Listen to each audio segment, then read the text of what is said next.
Hello, everyone. Welcome to our monthly InfoSec Seminar organized by the Information System Security and Assurance Management Department in Mahalshan School of Management.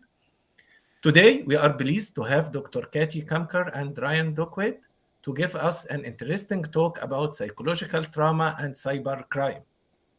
Dr. Katy Kamkar is a clinical psychologist at the Center for Addiction and Mental Health in Toronto. She is an assistant professor, associate professor as of July 1st, 2023, Department of Psychiatry, Timarti Faculty of Medicine, University of Toronto. She is the chair of Global Law Enforcement and Public Health Association, Health and Wellness of Police First Responders.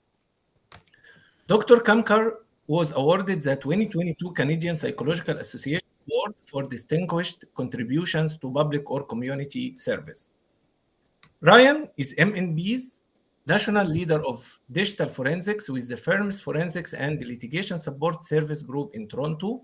With more than 2 decades of digital forensics investigations and cybersecurity experience, Ryan provides clients with litigation support as well as help with cyber incident response, fraud matters, and technology risks.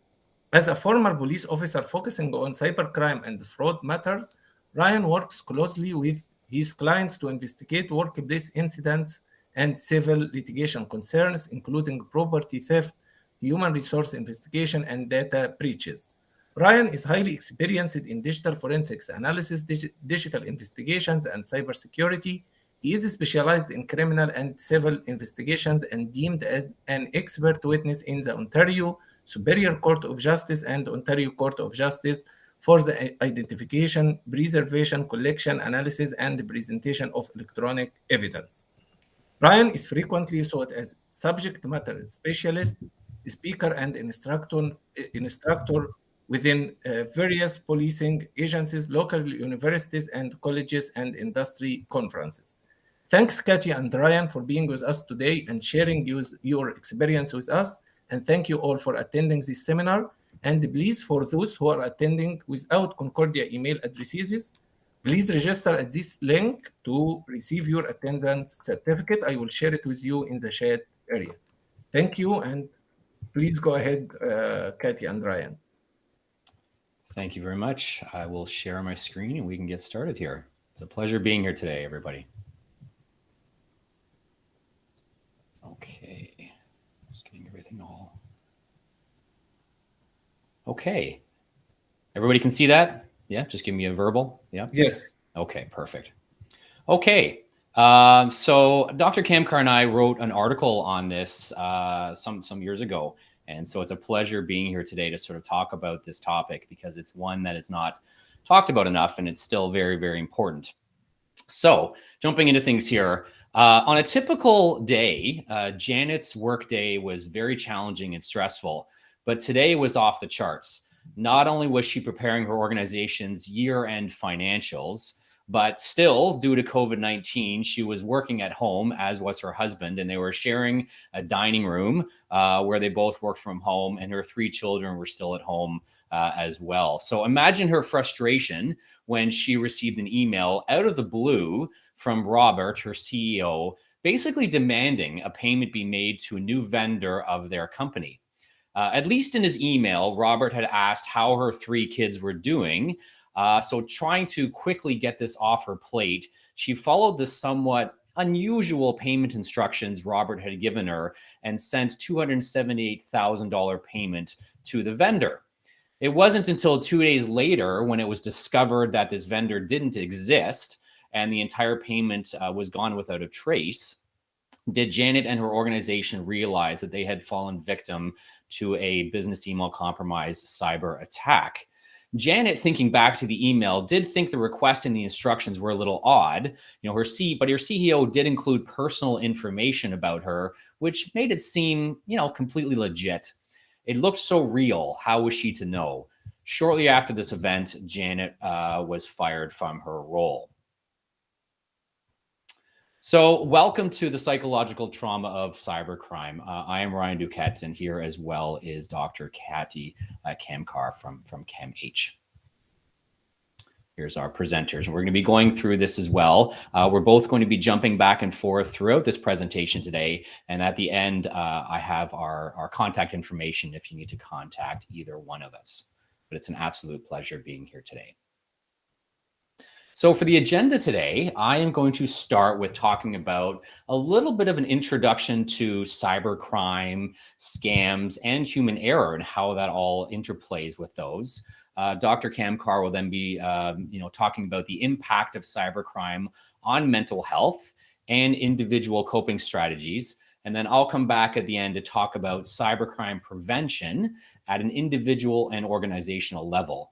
We're not going to be diving into the technicalities today from a cyber security perspective, more of a user perspective and what users can do to help protect themselves and protect their organizations.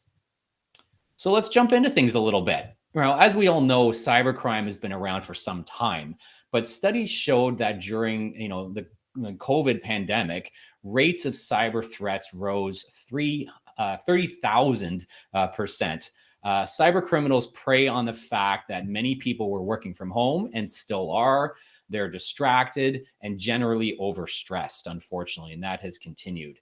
And using psychological tactics such as placing urgency and risks to the employees within their phishing attacks, they prey on one's vulnerabilities and convince people to follow their instructions. This is a chart, as you can see here, about a lot of the top 10 frauds that occurred. And this is from the Canadian Anti-Fraud Center annual report. And you can see in the blue on the left there, a lot of these are actually cybercrime related, or at least occur, via, your traditional, computer or emails or whatnot. So are looped into the cybercrime bucket of crimes. Scams and cybercrimes like this happen on a daily basis across the country and the world, right? And imagine costing your company or your work, hundreds of thousands of dollars because you accidentally type, an organization's banking details into a fake online form, or you click on an email from somebody that looks legit. Imagine clicking on that email and your entire network and company data gets encrypted with ransomware, and your organization not only has to pay to decrypt the data, but your organization also suffers massive financial losses due to the time that the operations were impacted. Studies have shown that in 2020, 96% of cybersecurity breaches were unfortunately due to human error. So like I mentioned at the beginning, we're not going to be going over, as it mentions here on the screen, the firewalls and antivirus and all that sort of technical aspects. We're going to be talking more about the human element when I come back later on to talk about preventative measures. I get this question a lot, though, from people that work at organizations. They say to me, Ryan, my organization is far too small for cyber attackers to really want anything. We don't have anything of value. And this is a graph from the Net Diligence 2022 report. And Net Diligence is an organization that works with cyber insurance providers. And every single year, they take all the insurance claims or cyber insurance claims, and they put it together in an amazing report. If you haven't checked it out, you can find it online. It really breaks everything down as to all these claims. But as you can see on the screen here, 98% of the claims, this would have been from 2021, are small to medium enterprises. So small organizations. And there's a variety of things for that, right? Obviously, larger companies have more, resources and money to invest in cybersecurity. They might have full cybersecurity teams on staff to deal with this, whereas small and medium enterprises don't. And just because an organization doesn't, potentially have any data of value for attackers, their network itself, as you know, can be used to launch further attacks. So attackers will want to get into their network. So when somebody says, I'm too small to be a victim here, it is actually the exact opposite.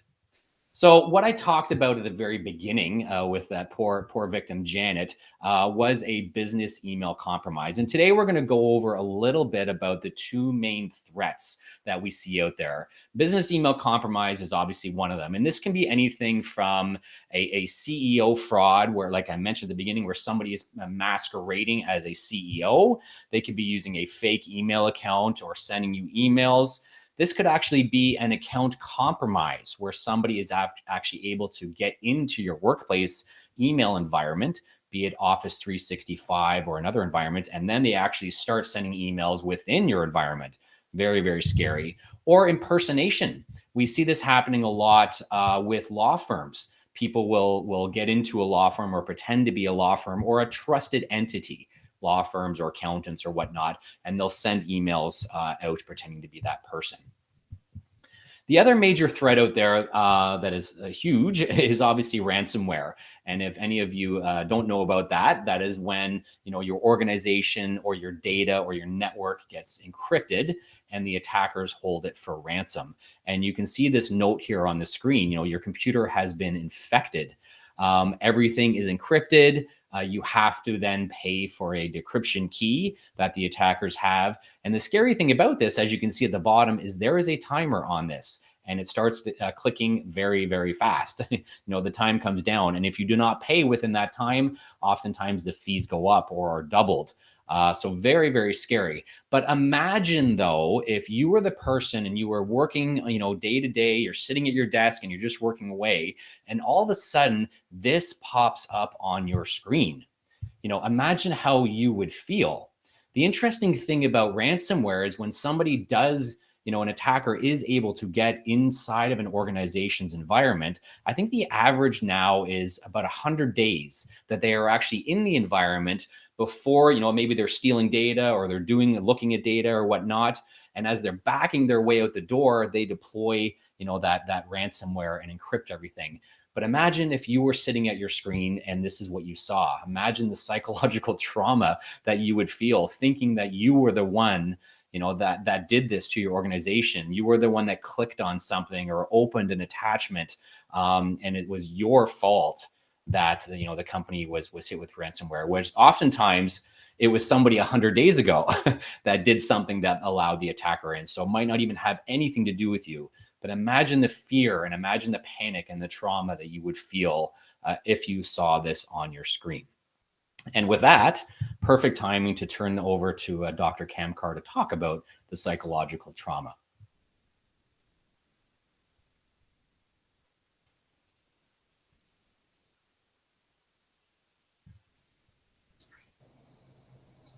Thank you so much for that, dear Ryan. And absolutely, it does take a toll on us when we are being hit by this risk and by this threat. Now we are talking about our mental health, but it's always we want to appreciate that health is health, whether we are talking about our mental health or our physical health. So we always need to keep in mind-body connection and holistic approach to care.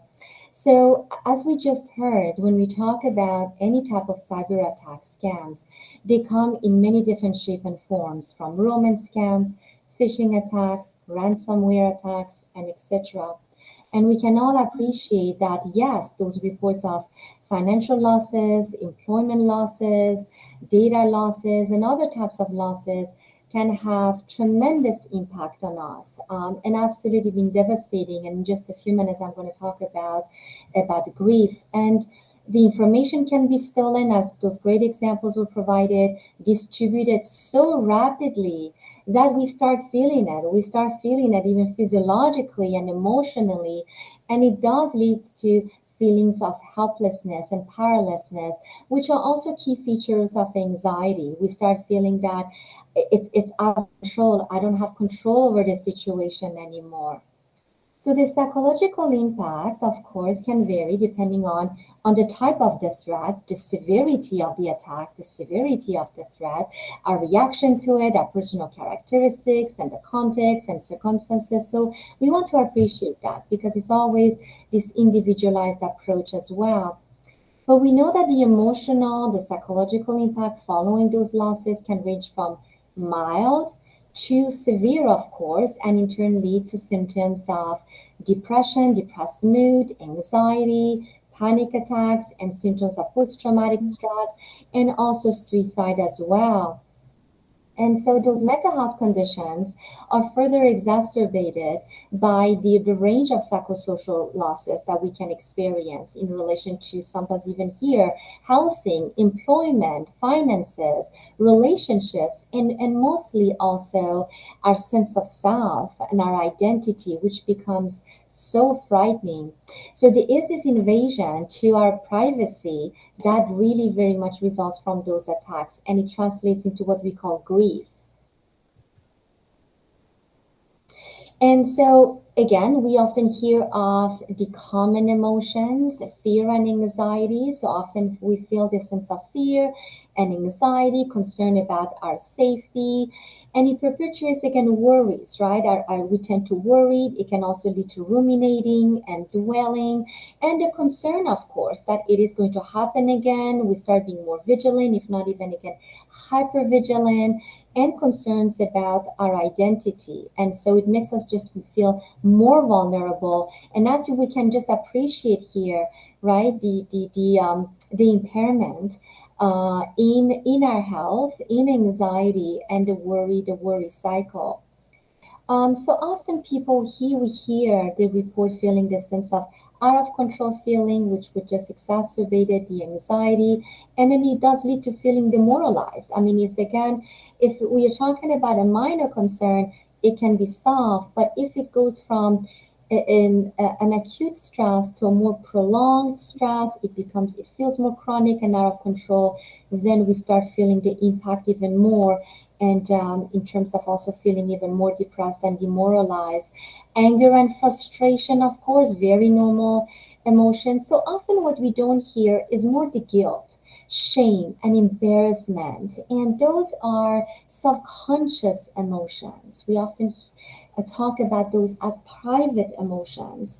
When we feel guilty, guilty is an emotion that is when I start evaluating negative evaluation of my behavior.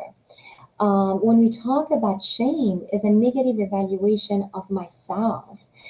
Embarrassment, it refers more to the public self. So one can really appreciate that yes, the self feel becomes shattered, and then it has an impact on our behaviors. What we decide to do, not to do, it drives self-isolation. I might become more withdrawn. I might reduce interest in the activities I used to enjoy. So a lot of self-isolation.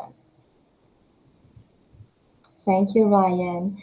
And so, yes, as we just talked about the cybercrime significant impact on our life, finances, employment, and housing. And again, it does depend on the range of losses. And I just referred also earlier the symptoms of post-traumatic stress. So sometimes victims of cybercrime may develop symptoms of PTSD, and that could include nightmares. It can include flashbacks. So flashback is reliving the event, is I'm acting or feeling as if I'm back in the situation, and a host of range of avoidance behavior. And one can just appreciate the impact on our day-to-day activities, on our day-to-day life and quality of life and well-being. And so grief that we just talked about. So one thing we always want to appreciate, grief or even anxiety or stress, often again the work on a continuum, and it's multifaceted approach, very much multifaceted. So that means that it can have an impact on me emotionally, so as we just talked about a range of emotions. It can have an impact on me cognitively, so my thinking, my worries, my sense of concentration, rumination. It can have an impact on me behaviorally, so what I decide to do, not to do, withdrawn, excessive reassurance seeking, self isolation, engaging in maybe unhealthy coping. It could be drugs and alcohol, food for comfort, etc. And also it can have an impact on us physiologically. So headache, abdominal distress, muscle tension. So with grief is not only felt through mixed of emotions that we just talked about, denial, anger, feeling depressed and anxious, but also, and that is the scariest part really, is the loss of the sense of self and who we are, who am I? And so grief is also felt through the loss in the form of distrusting the self. So I don't trust myself anymore. So this is where also the self-efficacy goes down. Self-efficacy is the confidence and the trust in self, and also the distrust of others. So taken together here, as we just talked about, yes, the emotional, the cognitive, behavioral, and the physical symptoms that here we just talked about here that we always want to appreciate, all of those are interconnected. And one can just have an impact on another. Often we might not necessarily recognize our emotional changes or the cognitive changes.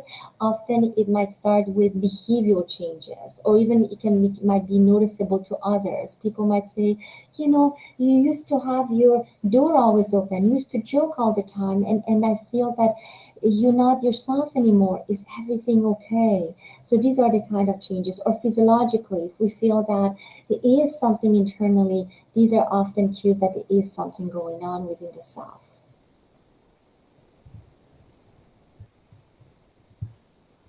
So here again, some key strategies here.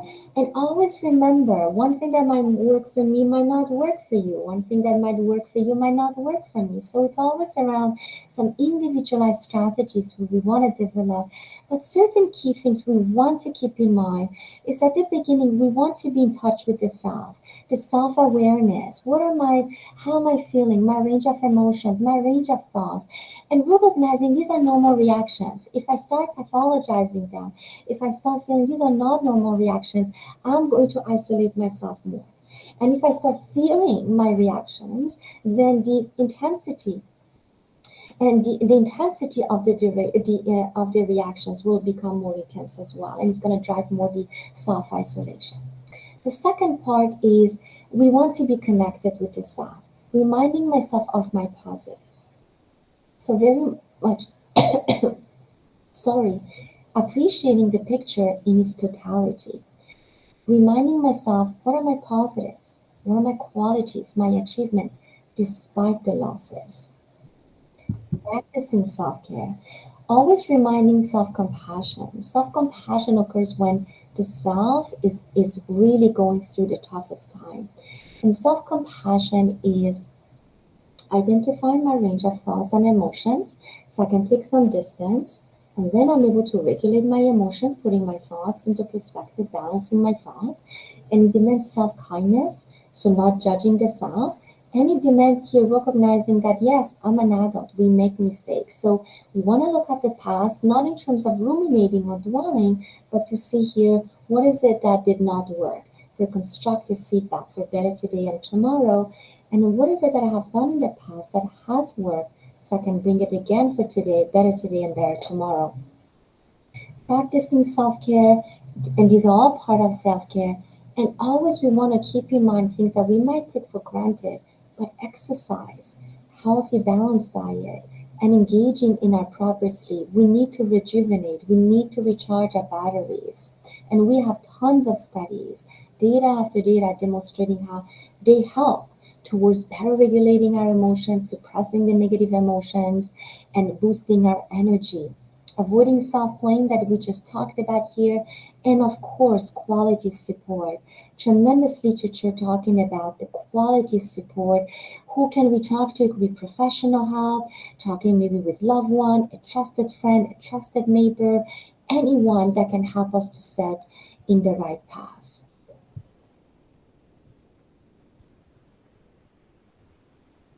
So practicing self-compassion that we just talked about, and of course engaging in the healthy coping and the social support, and always again seeking professional help.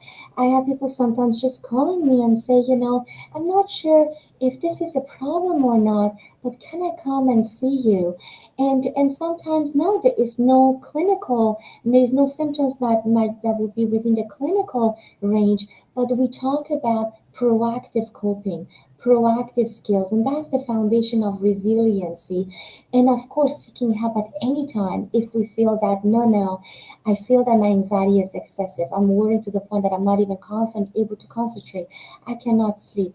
I'm feeling depressed. I'm starting to feel the impact on my day-to-day responsibilities and activities. I don't want to do anything anymore. Changes in my appetite, sleep, concentration, energy. I feel a sense of worthlessness. Very important to seek quality support, but then also professional help as well. Thank you All so right. much, dear Ryan. Thank you, Katy.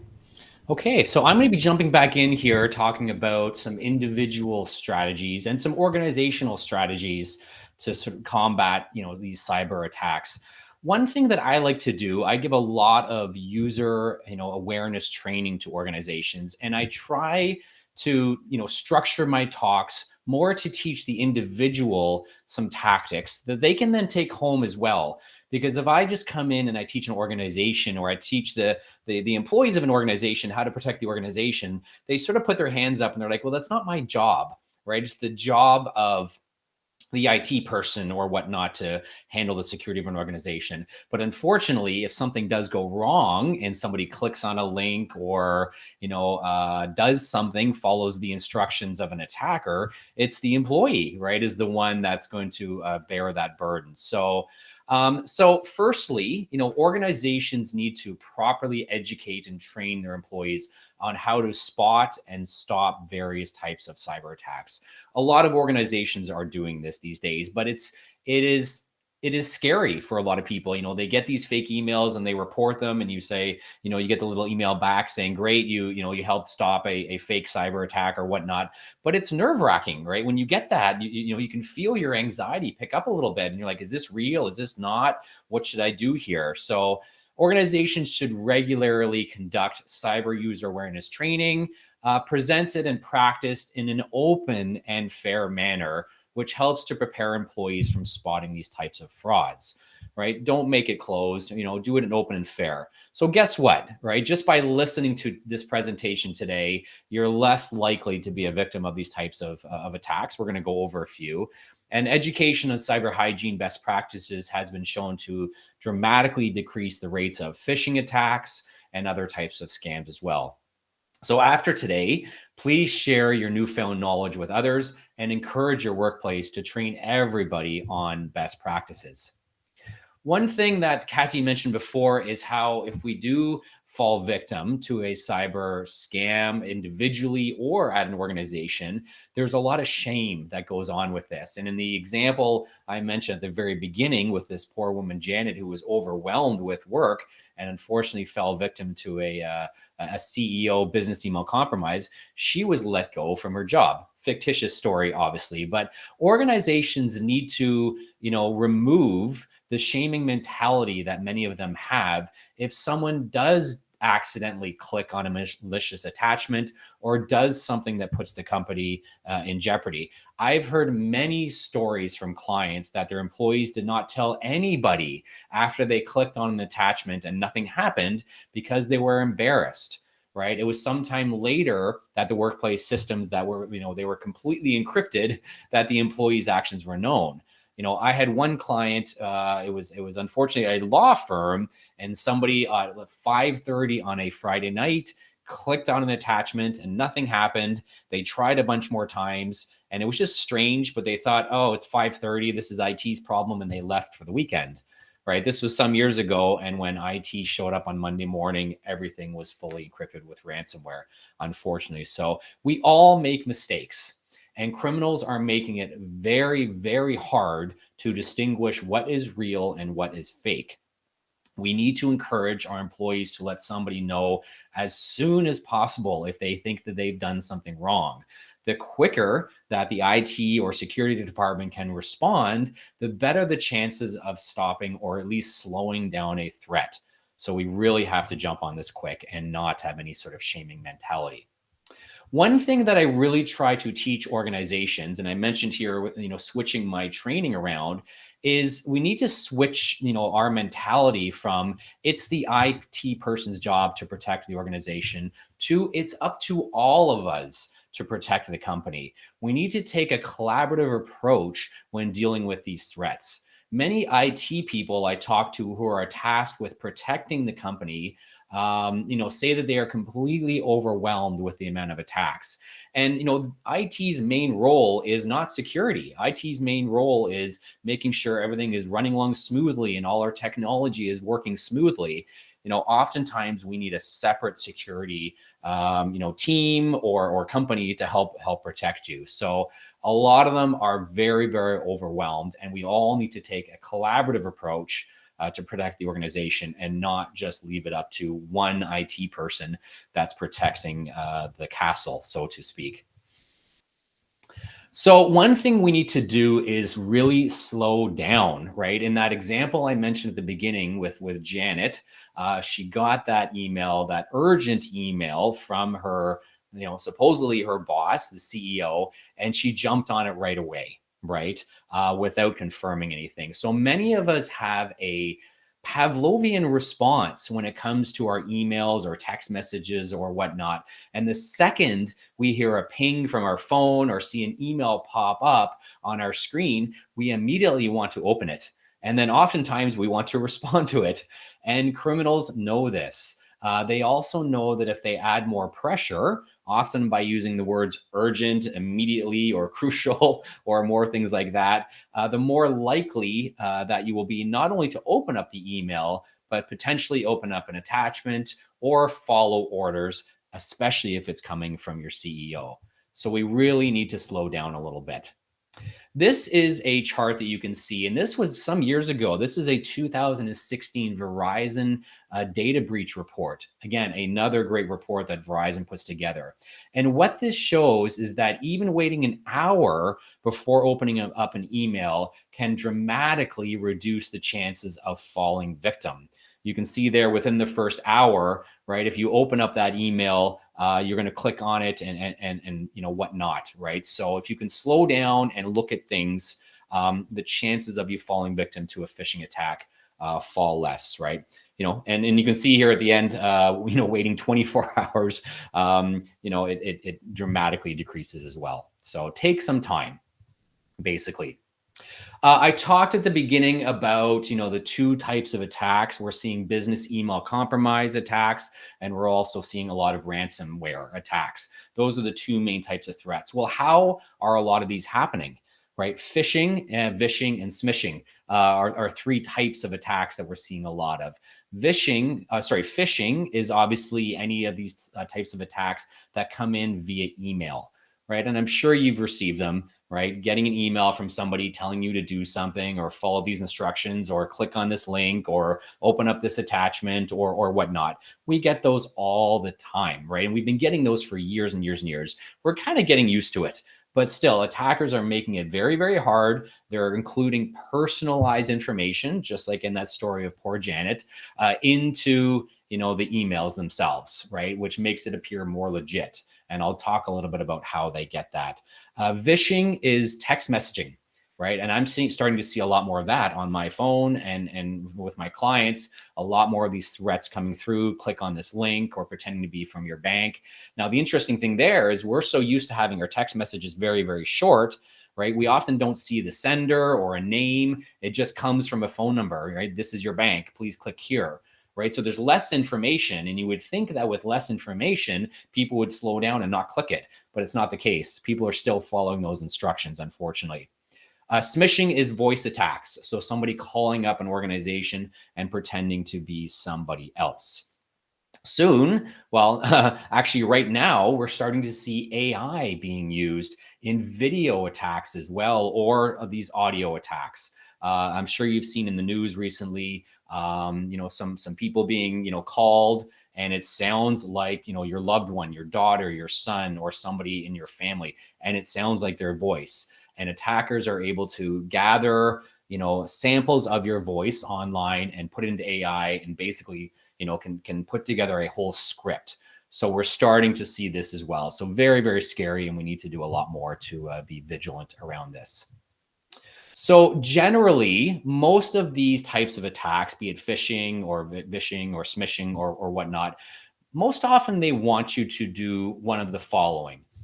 entering in your PII, which is your personal identifying information. That could be your date of birth, or it could be your address or your phone number, or lots more. Obviously, there's lots of things that are considered PII. And this information can be used for identity theft or other fraudulent crimes.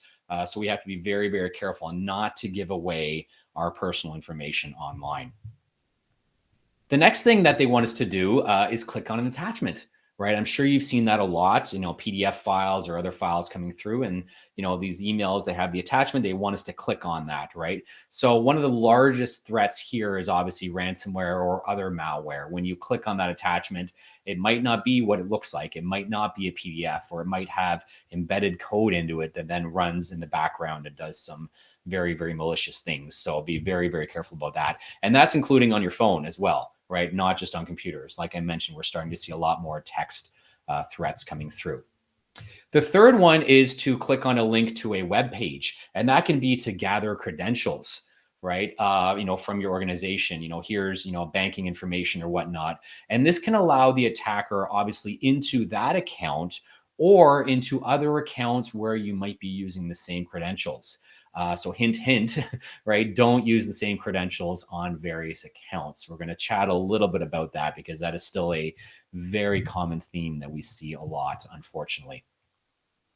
Okay, so a few things. If I said to you, hey, if you wanted something that you can do within 10, 15 seconds to really reduce the chances of you falling victim with an email or a text message, would you do it?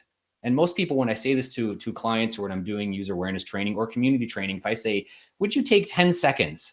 And they're like, yeah, of course I would take 10 seconds. So here's a few things that you can do.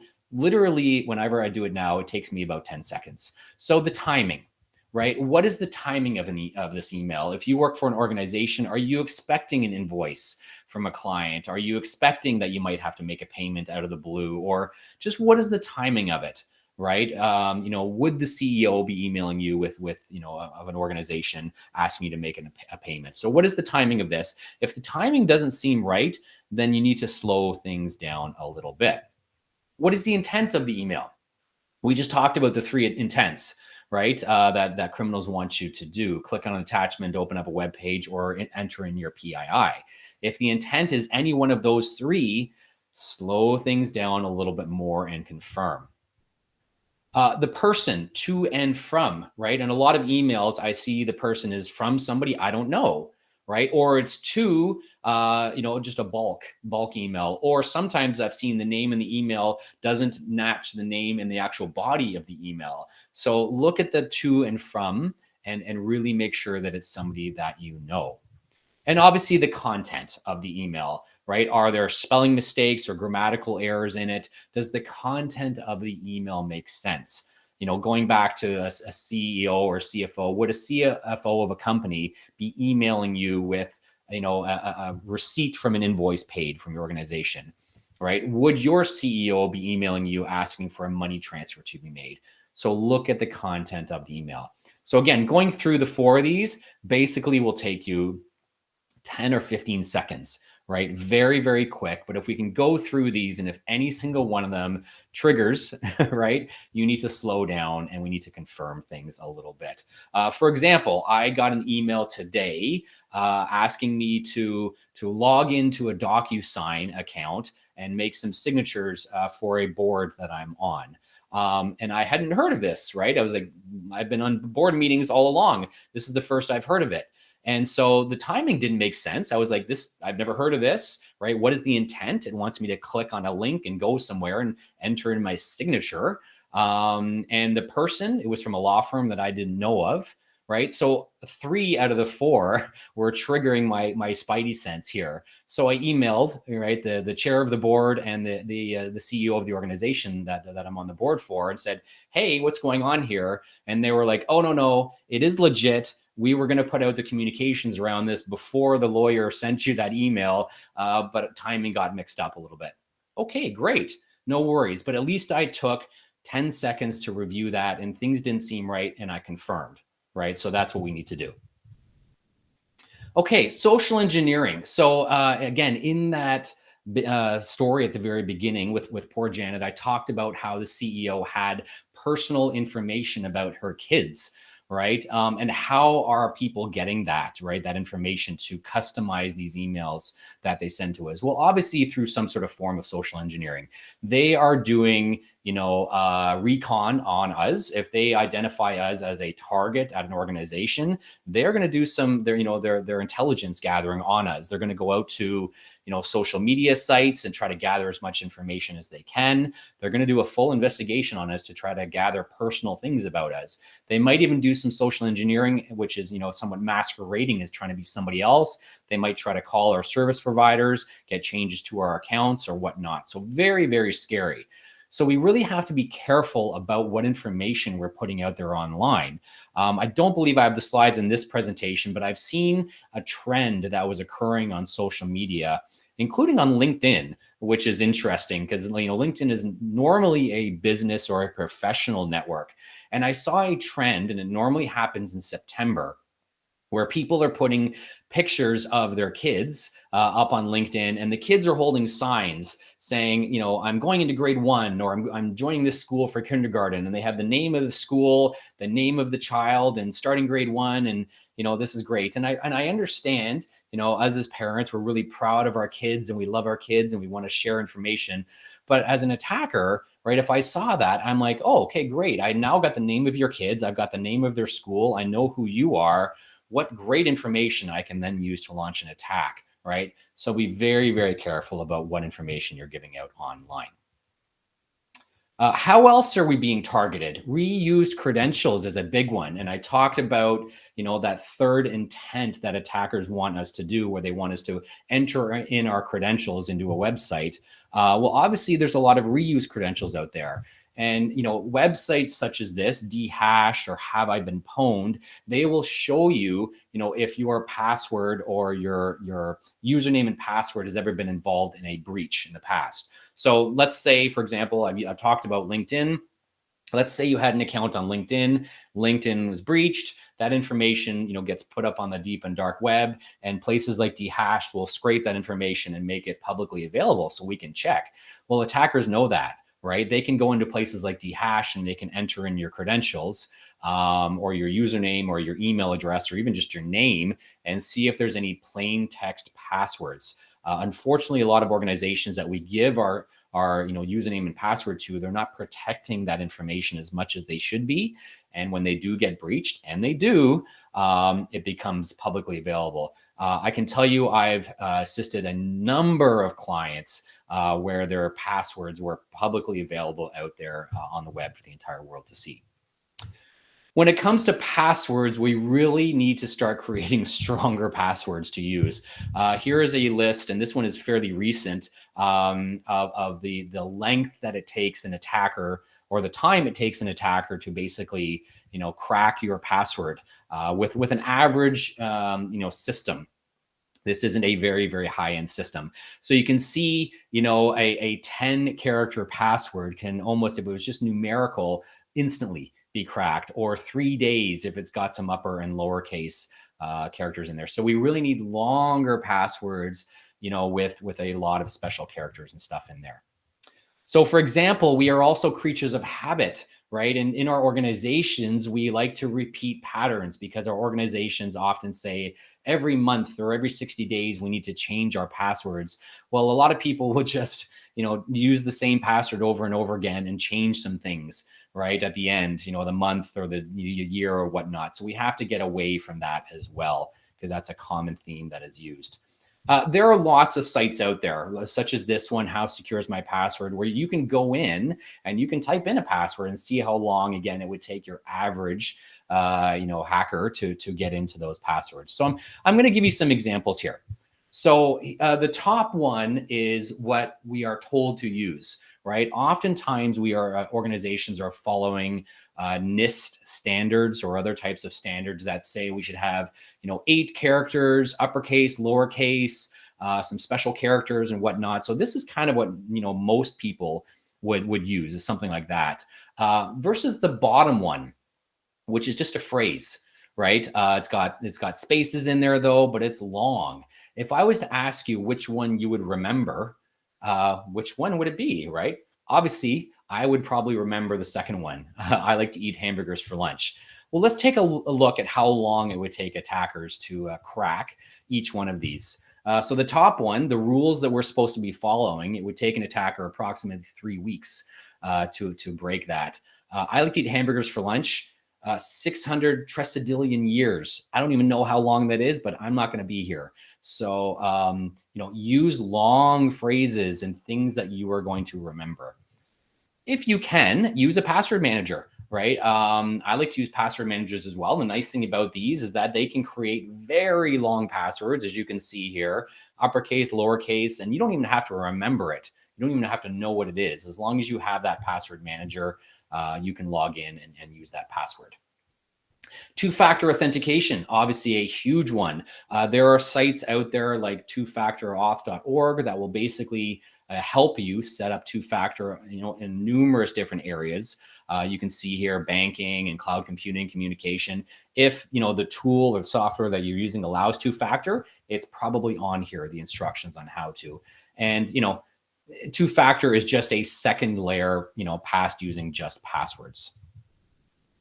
One thing we have to do is choose a different route as well, right? If you do get an email, asking you to do something, to log into an account, to verify your bank or whatnot, don't follow the link that the attacker or, potentially somebody masquerading as your CEO is telling you to click on something and go to the bank and enter in credentials.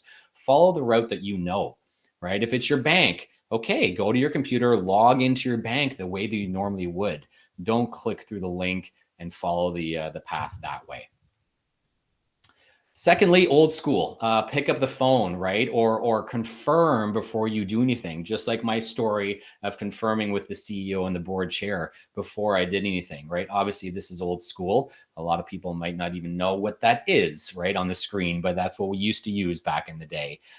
So especially if you are doing anything where you're going to be entering in any sort of financial information for your company or personal identifying information, confirm, right? Pick up the phone, call somebody, email them or whatnot. Obviously, don't email back the email that you get. Follow the route that you know. And again, I used that story at the very beginning of Janet, I think her name was, falling victim to a $200 and some odd $1,000 business email compromise. This sort of stuff does happen, right? You can see this was back in 2016 where cyber thieves were able to steal $655,000 from St. Catharines Hydro. And it's my understanding from this story or from what happened here is this was one employee who unfortunately logged into a malicious account and entered in banking credentials. So imagine the trauma if you were that one employee that did that. I can't imagine at all. So with that, I would like to thank you for your time. It's been an absolute pleasure being here today. And thank you, Katy, for your always great advice. It's been a pleasure presenting with you today. And we've got about 10 minutes. We can open things up for any questions you may have.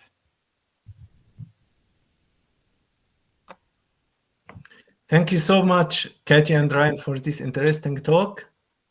So we have a question from Pritchin. Can you see the chat? I can, yes. Okay. I'm just reading it here. Do you have any tips or different advice for security professionals who are constantly dealing with the threat of an attack? Presentation was great, but it focused more on a single traumatic event rather than the constant grinding stress. This one is really interesting.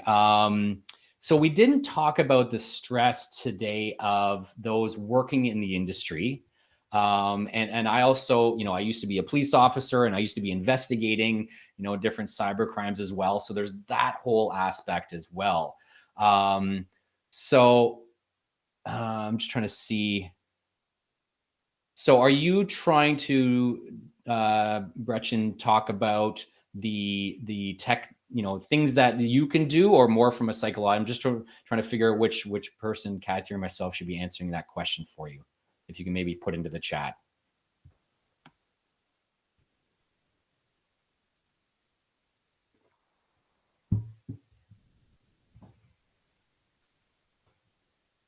Perfect.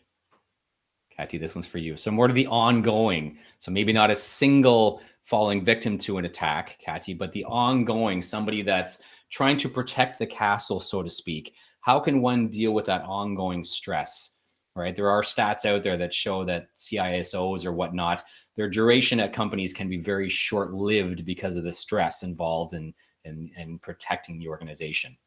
So what do you think about that, Katy? So the question is it more that if it continues, the threat and the risk if they continue, how can I manage my stress? Exactly. I think that here we never want to take for granted our self-care during those moments of stress. It really, again, is about our resiliency. In making sure that you're able to eat and a healthy diet. People say, I am so nervous, I'm so anxious, this is impacting me so much. I have lost my appetite. And here it's again, even a smoothie or fruits or anything that could still be nutritious. Exercise, we know that even a 10-minute walk outside 3 times a week, we have the MRI studies that show that it helps us to better regroup and to concentrate. Now, we want to engage in all of those so that then we can really come up with optimal solution, because this is a problem and it's a significant problem. And we want to make sure that we stay grounded to the reality, to the moment, so we can find out the actual solutions. Now, when we talk about coping, it's really coping flexibility that we know through the latest systematic reviews that have been found to be the most optimal. So it's not about let me problem solve that's necessarily better than avoidant coping. So we have approach coping. I need to approach the problem to solve it. It is emotion-focused coping, which is I'm not able to do anything about this situation right now, so let me regroup, identify my emotions, and regulate my emotions and contain my emotions. There is problem-solving coping. Okay, I'm able to do something right now. Let me focus on what I have control over. And there is avoidant coping. So there's nothing much I can do, or maybe there is, but I need to engage in my timeout. It could be 30-minute walk. I don't want to think about anything, so I rejuvenate and I can come back to it. So we need to be very flexible in our coping with the stress that we are going through right now, in addition to continuously using our support network. And I always say to everyone, when we talk about support, it's first of all, there are different labels. There is instrumental support, so seeking professional help. So it could be, let's say, I'm a mental health professional. Ryan is an expert in this area. So we need to know, you need to know here who you want to consult with. And maybe it could be everyone to maximize your resources and your strength and your support. Then there is informational support. Let me gather information to help you in this situation. There is also what we call emotional support. So this is when you just need someone to listen to you. You just need empathy. You just need sympathy. And there is feedback. Okay, I did something. I made a decision. Let me gather feedback. And in addition to that, I always say to everyone, you do not need to go to 20 people to really for support. Sometimes there are some close-knit people that you know who to turn to and for what, and for what to satisfy your needs. So always remember, how can I maximize my self-care, my resources, my support, and my strength to boost my resiliency. Thank you, Katy. Another question from Barbara. Can't help but think of my 81-year-old dad and how vulnerable he is to cyber scams. Absolutely. It is shown that often the elderly and newcomers to the country that might not understand, the laws when it comes to policing or whatnot, they often fall victim to the different types of scams that are out there, the CRA scams or whatnot, the phone calls that we get. So what we can do, and I mentioned at the beginning, is share this knowledge, right? Go to your father, Barbara, and have that conversation with your dad and say, Dad, I just watched this really scary presentation on different scams and things that are out there, right? Here's some things you can do, right? Obviously, if somebody calls you pretending to be, me or somebody else, slow things down a little bit. It's probably not, or hang up the phone and call me back, right? Or use a keyword, use a passphrase that your dad, only knows, only you and your dad know, right? So if somebody does call pretending to be you, your dad can say, what's the code, right? Is this really you, Barbara? So have that conversation, right? And I sit down with my parents and my kids and whatnot, and we talk about this. Now, obviously, I'm in this field, but we have these conversations all the time about the different threats and the landscape that's out there a little bit. All right. In regards to online tools that test the strengths of passwords, how can verify the authenticity and legitimacy that attackers can hide behind tools? So what I would say there is, yes, there are different tools out there that you can test your passwords. I might not use the real password that I want to use, but I might do something similar, right? If I want to do, I like to eat hamburgers for lunch, I might change it to, I like to eat, Subway sandwiches for lunch or something like that, right? Just test a similar password in there and see how long it would take, right? But again, when it comes to any sort of tool online, do some verifying, do some looking into that tool, do some reviews, check around a little bit to make sure, if you actually are entering in any information that could be used against you, that it is legitimate. So Benoit, I like to eat books for lunch. Well, there you go.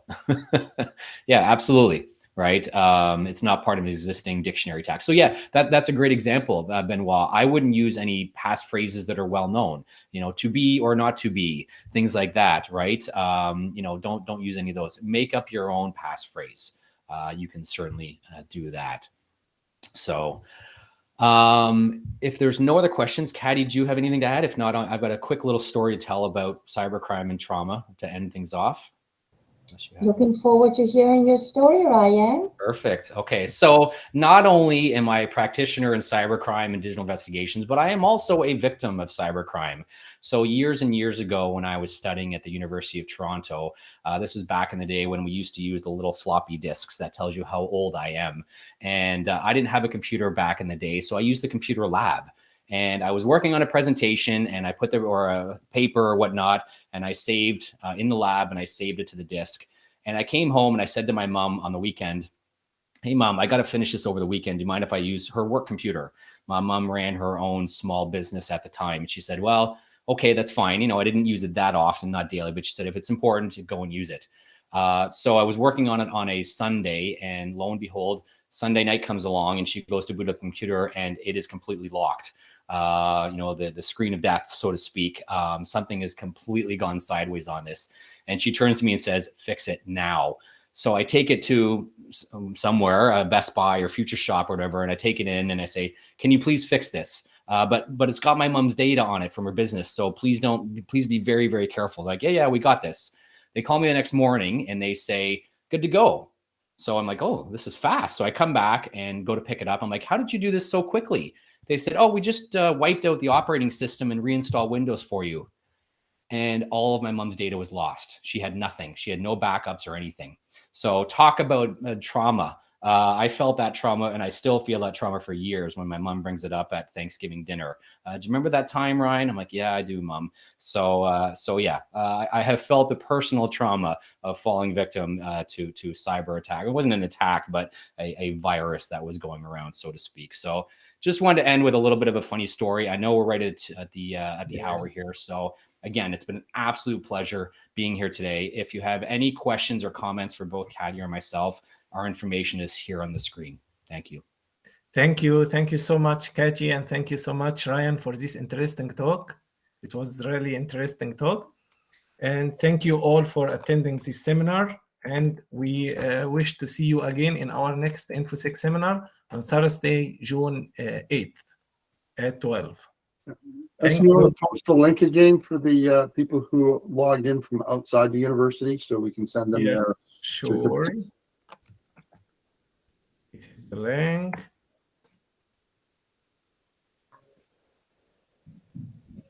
Okay, so I will stop recording.